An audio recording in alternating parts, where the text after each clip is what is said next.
Long before the first rifleman climbed down a cargo net and stepped into a landing craft, long before the thunder of naval guns echoed across the horizon, every amphibious invasion of the Second World War began in a place almost no one saw and even fewer understood.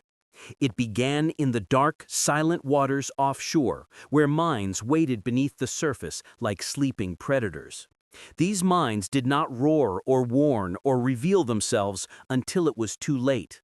They sat in the depths, tethered by thin cables, listening for the sounds of engines, feeling for the magnetic pull of steel hulls, waiting for pressure waves that signaled a ship had drawn close. And in the moment they sensed what they wanted, they exploded with a violence capable of tearing open the hull of a landing craft or sinking a warship built from thousands of tons of steel. This was the battlefield that lay hidden beneath every invasion beach from Europe to the Pacific. No map fully captured it, no aerial photographs showed the threat. And yet it was a battlefield just as lethal as any fortified bunker or machine gun nest. At Sicily, Salerno, Normandy, Saipan, Leyte, Iwo Jima, and Okinawa, the first battle was not fought by infantry or tanks or aircraft. It was fought by small ships that slipped into the darkness hours before the main fleet arrived. They were the minesweepers, the AN-class net layers and auxiliary sweepers, whose job was to open a safe path through fields of explosives deliberately placed to annihilate any approaching invasion force. The Allies learned early that the Axis understood the power of underwater mines. German engineers refined contact mines that detonated when struck by a ship's hull. They created magnetic mines that exploded when a large metal vessel passed nearby. They developed acoustic mines, triggered by the specific frequencies of ship engines. They even built pressure mines that activated based on the displacement waves of heavy ships. These devices were scattered across likely landing beaches, laid in harbors, hidden in channels, and even dropped from aircraft into shipping lanes. A single well-placed mine could cripple a landing. A field of mines could stop one entirely. The same was true in the Pacific. Japanese defenses relied not only on bunkers and artillery, but on underwater mines arranged like teeth in a giant steel jaw. Approaching an island such as Saipan or Okinawa meant entering a zone where one wrong turn could erase a landing craft full of Marines or send a transport ship filled with tanks to the bottom. Unlike machine guns or artillery, mines offered no warning. A soldier on the deck never knew the danger until the water rose in front of him or fire tore through the hull. For commanders planning invasions, mines were nightmares made real. They threatened everything from the smallest Higgins boat to the largest battleship. This was why minesweepers were essential. Before the first wave of infantry could land, the waters had to be cleared. Before the first LST could lower its ramp, safe channels had to be carved. Before the guns of cruisers and destroyers could approach the shore to support the landing, the sea itself had to be disarmed. The men who performed this work did it at the most dangerous moment of every invasion. They sailed ahead of the fleet, often under cover of darkness, always within reach of enemy guns, towing cables and sweep gear through waters that could erupt beneath them without warning. AN-class vessels were small. They lacked armor. Their engines were loud. Their decks sat close to the waterline. They carried the most exposed men in the entire operation. Yet they were tasked with the most critical job. Their steel cables dragged through the water, snagging mine mooring lines. When the sweep gear caught a mine, a sharp vibration traveled down the cable into the hull. The crew felt it instantly. They tightened their grips, bracing for what came next. Cutting blades on the cable severed the mine from its anchor, sending it bobbing to the surface. Then the minesweepers opened fire with rifles or machine guns to detonate it from a safe distance. The explosion sent a column of water into the night sky. It also signaled to every enemy gun on shore exactly where the sweepers were. Despite that danger, they continued their work. They had to. If they failed, the landing craft behind them would pay the price. The officers in charge of the invasions knew this. General Omar Bradley, who commanded American forces at Normandy, later said that the minesweepers had already won half the battle before the first riflemen stepped onto the beach. He meant it literally. If the minesweepers did not succeed, the landing would collapse before it began. Normandy was the clearest example. On the night before D-Day, minesweeping flotillas entered the English Channel ahead of the invasion fleet. The seas were rough, the wind howled. Many sailors were nauseous before reaching the halfway point, but the mission had to continue. Their job was to clear 10 separate approach channels miles long, each of them filled with German mines. They worked hour after hour, often in complete blackout, knowing that the slightest miscalculation could destroy their ship. When dawn finally approached, the minesweepers were still at work. They finished barely in time for the first wave of landing craft to pass through the cleared corridors. Without these channels, thousands of soldiers would have sailed directly into fields of underwater explosives. The same pattern played out everywhere. In Sicily and Salerno, sweepers risked coastal batteries firing directly at them. In the Philippines, they faced not only mines, but also kamikaze aircraft plunging toward their small decks. In the Pacific Islands, they swept so close to shore that they could hear enemy voices and gunfire. Many sweepers were hit, some were sunk, but the survivors pressed forward because the entire invasion depended on their pathfinding. Part 1 ends with the image of a small AN-class ship moving through a dark sea, towing its cables beneath the water while explosions erupt in distant flashes. Behind it, hidden by the night, waits an armada of larger ships, counting on a narrow corridor through danger that only these small sweepers can create. The ocean may look calm to those who will cross it later, but at this moment it is a battlefield, and the first battle has already begun, fought not by infantry or armored divisions, but by a handful of little ships that must win their war before anyone else can even start theirs.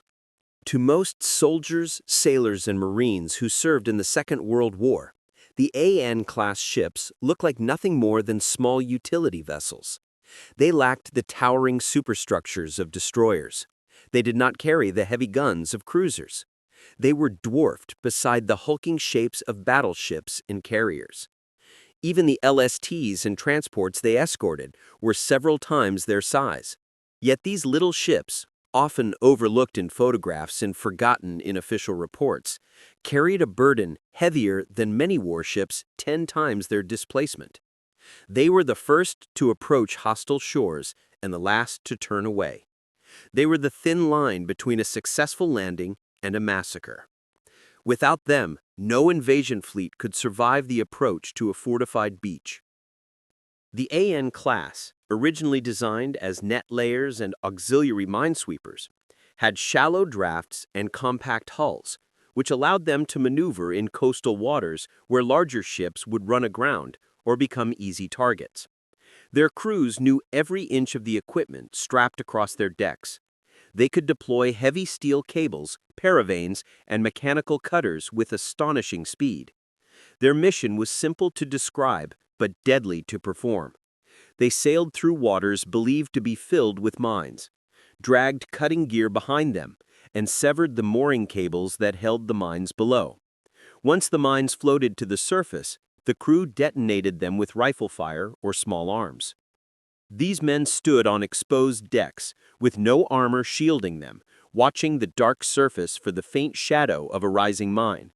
They fired at point-blank range, trusting that they would strike it before the mine drifted too close. If they missed, the blast might break their hull in half. When crews of larger ships watched these displays from afar, many admitted later that they were witnessing some of the bravest work in the entire war. The design of the AN class made courage mandatory. The ships were not built to take punishment.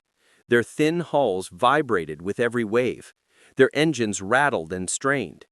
Their decks were cluttered with sweep gear that shifted dangerously during violent maneuvers. A single shell, a single mortar round, Even a burst of machine gun fire could kill men instantly. Yet these ships were ordered to sail ahead of the fleet, often under direct observation from enemy coastal defenses. When the AN class approached a hostile shore, their crews listened for the sounds of distant surf breaking against sand.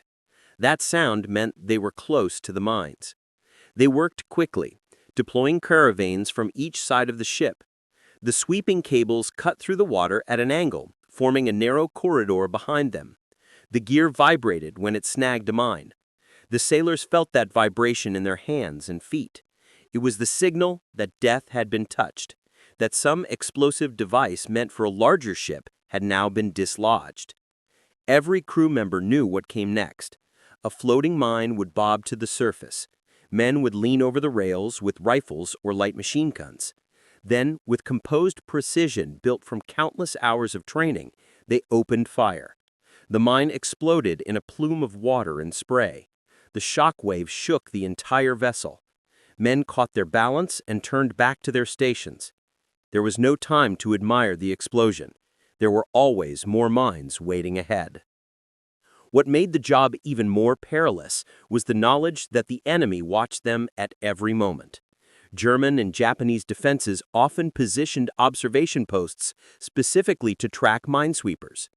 Coastal gun batteries waited for the sweepers to reveal their path before opening fire.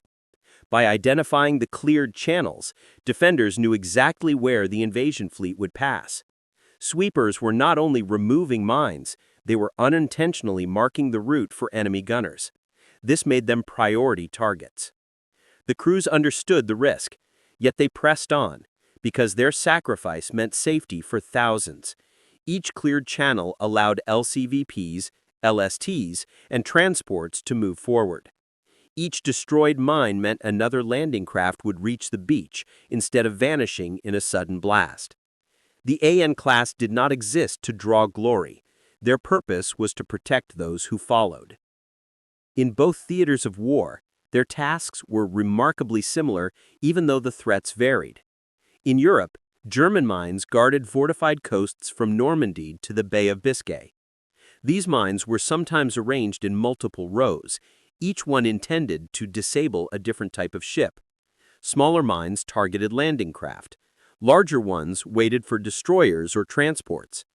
Magnetic mines threatened any steel hull of significant size. Acoustic mines activated when they detected the hum of heavy engines. Minesweepers had to neutralize all of them. They used magnetic sweep coils to trigger the magnetic devices. They deployed acoustic sweepers to imitate engine noise and detonate the sound-activated ones at a safe distance. In the Pacific, Japanese minefields were less technologically complex, but often far more numerous. They were hidden close to shore, sometimes just beyond surf lines, making it almost impossible for larger ships to pass. Many were designed to blow the hull off small landing craft and drown entire platoons before they reached the sand. Minesweepers in the Pacific frequently worked close enough to shore that they could hear enemy shouts and see muzzle flashes. Their work was done under direct fire, but the alternative was allowing invading troops to be slaughtered before they could even form a line. Every man on an AN-class ship knew that the operation depended on him. If they failed to clear a minefield, then LSTs carrying tanks would be destroyed. LCVPs filled with riflemen would disappear in fragmented bursts of water and steel. Battleships and heavy cruisers providing fire support would be forced to stay back, leaving assault troops exposed. In every amphibious operation, the minesweepers carried the first responsibility. Everyone else followed their path. Part 2 ends with the image of an AN-class ship drifting in early morning light, its crew soaked from spray, its rifles still warm, its cables cut and reeled back in. Behind it, the distant shapes of the invasion fleet appear on the horizon. They follow a narrow corridor through the sea, a corridor carved by the courage of men whose names few will ever know. Before the rifles of the first assault troops fire, before the first landing craft touches sand, the little ships have already made the impossible possible. In the final hours before the sun rose on June 6, 1944, while hundreds of thousands of soldiers waited aboard transports and landing craft, another battle was already raging in the darkness of the English Channel. It was not a battle of rifles or artillery. It was a battle of steel cables dragging through black water, of unseen threats scraping along the hulls of tiny ships, of sailors gripping their stations while explosions erupted in the night. Long before the world heard the name Omaha or Utah, the men of the minesweeping flotillas had begun the first fight of D-Day. The mission required precision that bordered on the impossible. The entire invasion depended on the creation of 10 narrow approach lanes through German minefields stretching across the channel. These corridors would guide more than 5,000 ships toward the beaches. If the sweepers failed to cut even a single critical path, landing craft would drift into mine belts and die in clusters. If they misjudged their timeline, the assault waves would arrive too early or too late, disorganized and vulnerable. And if they failed entirely, Operation Overlord would collapse before the first soldier set foot on French soil. Just after midnight, as the invasion armada prepared to depart British ports, the minesweepers moved ahead at slow speed. Their decks were dark, their engines growled against the wind. The men stood at their stations, hands wrapped around rails slick with spray. The sea churned under them with long, rolling waves. Many were afraid the weather would ruin everything. High seas could snap cables, capsize paravanes, or mask the presence of floating mines. Yet the order came, firm and undeniable: proceed. German defenses along the Norman coast were prepared for surface ships, aircraft, and landing craft. But their first line of protection lay beneath the waves. Dozens of minefields blocked the approaches. Some held simple contact mines, each one capable of ripping apart a steel hull. Others contained magnetic or acoustic mines designed for larger ships. The Germans believed these belts would shatter any invasion force foolish enough to push into them. They did not expect small minesweepers to enter the minefields under cover of night and open the gates. The AN class and other auxiliary sweepers moved into formation.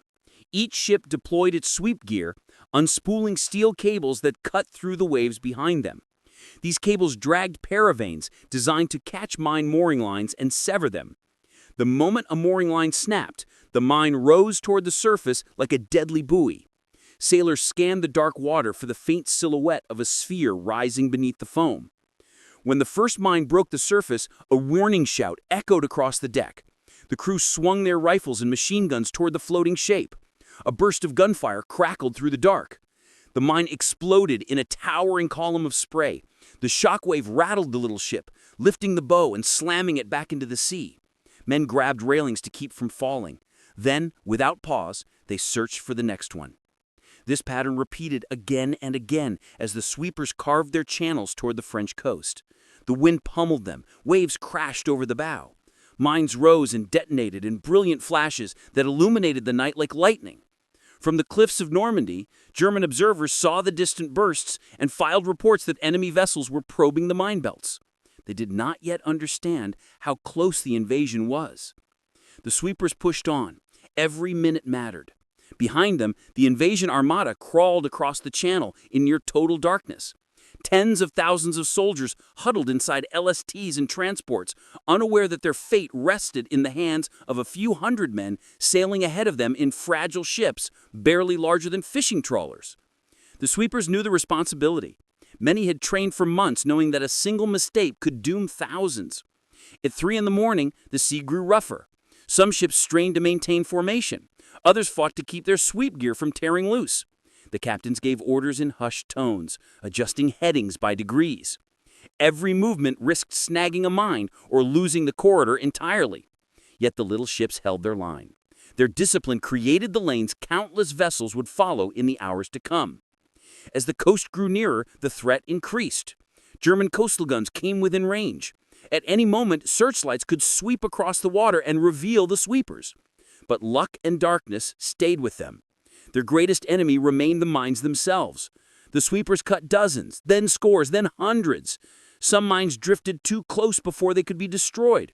Others exploded underwater, sending shockwaves through the hull that made the men fear the next one would break the ship in half. By the time the sky grew faint with the first hints of dawn, the minesweepers were finishing their final approach lanes. Behind them, the invasion armada was advancing in immense columns, following the cleared paths like trains on invisible rails. The sweepers signaled completion. Command ships confirmed. The channels were open. Only then did many of the sweepers turn away, exhausted and trembling, their decks littered with spent cartridges and frayed cables. The officers aboard the command ships understood what had been achieved. The infantry had not yet landed. The battleships had not yet opened fire. The landing craft had not yet crawled through the surf. But the first half of the battle, the half no one ever saw, had already been won. General Omaha Bradley would later say that the minesweepers were the heroes of D-Day. He meant that without them, his soldiers would have died before they ever reached Omaha or Utah. The little ships had moved through the darkness, touched the minefields, and survived. They had cleared the gates for the greatest invasion in history. Part 3 ends with the sight of dawn rising behind the retreating minesweepers. Their wakes fade across the channel. Ahead of them, the immense shapes of the invasion fleet surged toward France. The rifles had not yet fired. The landing craft had not yet hit the surf. But the path is open because a handful of little ships carved it with courage. While Europe witnessed the minesweepers' silent heroism in the cold waters of the English Channel, the Pacific offered a different, more brutal stage.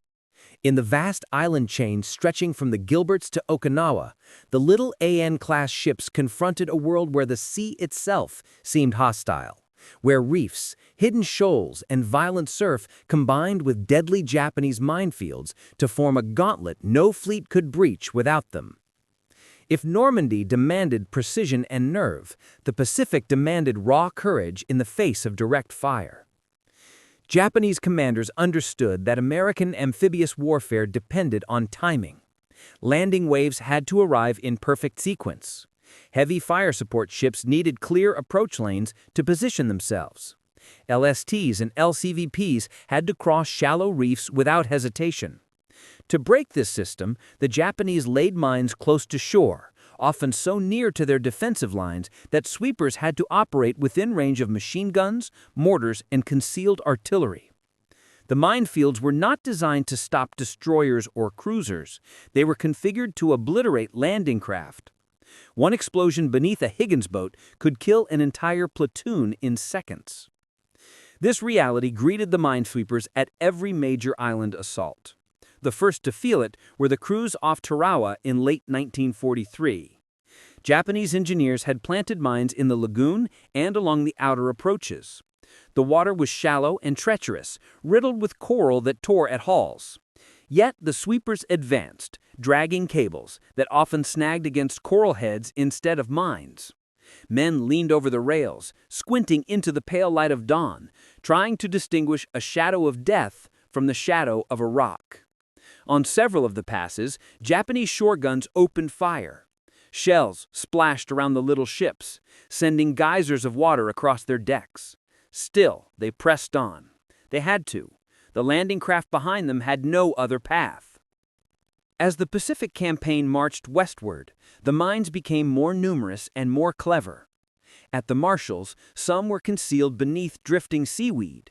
At the Marianas, mines were placed near breaks in the coral reef, the only natural entry points for amphibious craft. The sweepers had to inch toward these narrow gaps while heavy Japanese guns watched every move. Sailors recalled the sickening feeling of hearing enemy rounds whistle overhead while their ship crawled forward, unable to maneuver quickly because the sweeping gear trailing behind them demanded precise alignment. On Saipan, the minesweepers worked so close to shore that Marines watching from transports could see the tracer fire streaking toward their decks. The sweepers returned fire only when absolutely necessary. Their mission was not to fight, but to clear. Every minute counted. Their cables dragged through waters churned by surf and gunfire. Mines rose to the surface in rapid succession. Some were destroyed before fully emerging.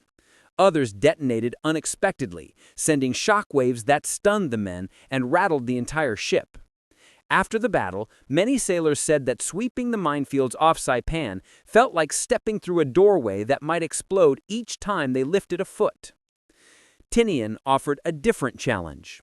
The water surrounding the island appeared calm, but beneath it lay intricate fields of tethered mines, arranged deliberately to trap landing craft in a kill zone just offshore. The sweepers had no choice but to approach slowly, engines humming at low speed, steering by inches to avoid reefs, while the Japanese watched from concealed firing positions. The mines they cut loose bobbed to the surface, some drifting dangerously close. Men fired on them in hurried bursts, praying they had aimed true. The shock waves from the detonations rolled beneath the hull, and each time they did, the crew wondered if the next explosion would be too close. But nothing compared to Okinawa. There, the Japanese had transformed the surrounding waters into a maze of mines and anti-boat traps. Many mines were set in shallow water where sweeping gear was difficult to deploy. Others were deliberately placed under overhanging cliffs or near concealed gun emplacements. Some were surrounded by underwater obstacles meant to tear open the hulls of landing craft even if the mines failed. To clear these paths, minesweepers had to operate so near the shoreline that they could feel the heat of explosions from Japanese artillery. They threaded the edges of reefs, sometimes scraping the bottom with their keels.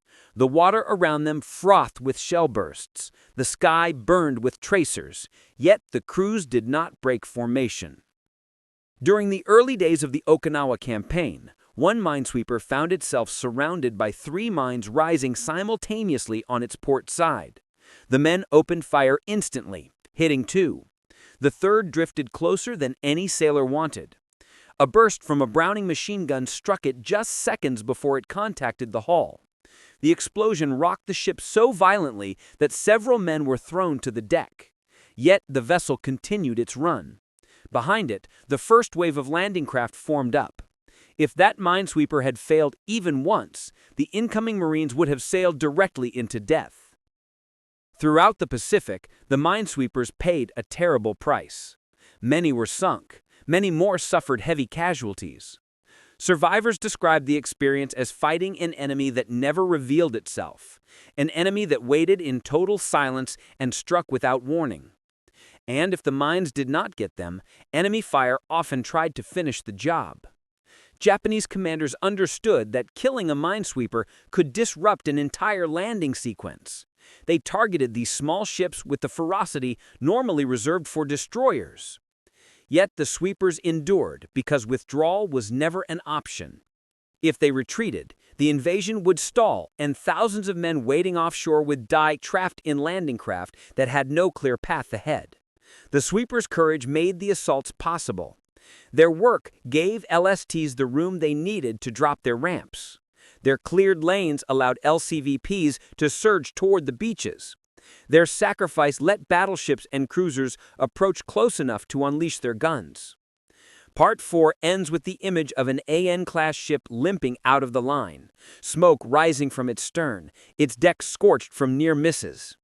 Behind it, another sweeper takes its place in formation. There is no ceremony. No pause, no hesitation. The mission must continue. The Pacific demanded everything from these little ships, and still they gave more. Because without them, the great island battles that defined the war would never have begun. When the war finally ended and the world began to measure the cost of every battle, most histories focused on the heroism of infantry storming beaches, the thunder of battleships firing from offshore, and the dramatic scenes of landing craft racing toward sand under fire. But the men who had commanded those operations knew a quieter truth. They knew that none of those scenes could have happened without the work done hours earlier in the dark by ships so small that they rarely appeared in photographs or after-action reports. They knew that the first victory of every landing belonged not to the troops hitting the shore, but to the little ships that cleared the way. It was a victory earned quietly, invisibly, and often without witnesses. It was a victory won by men who understood that their mission would never be celebrated, yet carried it out with a sense of duty unmatched anywhere in the war. After the war, senior commanders spoke openly about the scale of what the minesweepers had achieved. General Omar Bradley said that the minesweepers had already won half the battle before the first rifleman stepped onto the beach. Admiral Richmond Kelly Turner, the architect of many Pacific invasions, wrote that without minesweepers, no amphibious operation could succeed, no matter how many troops or ships were committed.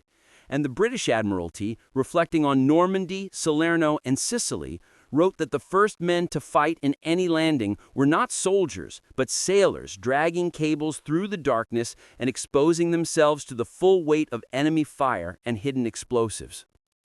These statements revealed something that wartime censorship and battlefield focus had obscured. The minesweepers were not support units, they were the tip of the spear. They were the very first combatants in every amphibious assault from North Africa to Okinawa. Their victories happened before most men even knew the invasion had begun. While soldiers slept in the holds of transports or waited anxiously inside landing craft, the sweepers had already risked everything. As peace settled over the oceans they once fought across, the men of the AN class and other sweeping flotillas carried memories that few could understand. Many recalled the loneliness of their mission. Unlike infantry waves that landed together, minesweepers often operated in small groups or even single ships, separated from the main fleet to clear alternate channels. They sailed through black water, where the only sound was the rumble of their engines and the hiss of cables dragging through the sea. Sometimes the only light came from the sudden fireball of a mine detonating, or the brief glow of tracer fire from shore. The weight of responsibility pressed on them every moment. They knew that thousands of men depended on their success. They understood that their mistake could bring catastrophe to those who followed. Some sailors described the emotional strain of knowing that no one else saw their part of the battle. When a mine detonated near a sweeper, the explosion might light up the sky for only a moment. Then darkness returned, and the rest of the fleet remained miles behind. When a sweeper came under fire, it often fought alone until it could slip back into the protective embrace of larger warships. And when a sweeper completed its mission, it usually did so without fanfare, turning quietly away as the invasion fleet advanced through the path it had carved. But among themselves, the sweepers held a different understanding. They knew what they had prevented. They knew that each mine they destroyed represented a landing craft that did not sink, a transport that did not vanish in a fireball, a battalion that did not drown before reaching the beach. They knew that every safe corridor was a lifeline, and they knew that their work saved lives on a scale no one would ever count in the newspapers. The records after the war made this plain. In operations where minesweepers performed effectively, amphibious casualties were dramatically lower. At Normandy, despite fierce resistance on the beaches, the fleet reached the coast intact because the minefields had been neutralized. In the Pacific, at Saipan and Tinian, landing craft advanced with minimal loss because the approaches had been swept. At Okinawa, despite enormous Japanese firepower, the landing waves arrived in order largely because sweepers had cleared a labyrinth of underwater traps. And across the Philippines, where Japanese minefields guarded every channel, minesweepers opened routes that kept entire divisions from perishing at sea. But the sweepers themselves rarely spoke about these achievements. Many felt that their role was overshadowed by the dramatic stories of beach assaults and flag raising. Others believed that the true measure of their success was not in medals or recognition, but in the lives of the men who reached shore because the sea had been made safe for them. Their heroism was quiet, practical, and rooted in a deep sense of responsibility to the soldiers and Marines who followed. Years later, historians studying wartime records discovered that the little ships had faced casualty rates far higher than many frontline units. Minesweepers were frequently targeted by shore guns because the enemy understood their importance. They suffered explosions, fires, sinkings, and relentless danger, but they continued anyway. Their mission did not allow retreat. If they turned back, the entire invasion force would be exposed. Part 5 closes with a simple but powerful image. A small AN-class ship moves slowly away from a hostile shore, its cables stowed, its decks scarred, its crew exhausted. Behind it, stretching across the horizon, an entire fleet advances through the safe passage it created. Landing craft drop ramps, infantry rush forward, tanks roll toward the beach. Gunfire erupts across the coastline. The great battle everyone knows has begun, but none of it would have been possible without the small ship already fading into the distance, its victory won before the world even noticed the war had started that day. The little ships made every invasion possible. Their work was unseen, their sacrifice unheralded, but their impact shaped every decisive moment of the Allied war. They were the first to fight, the last to withdraw, and the reason thousands lived to tell the story.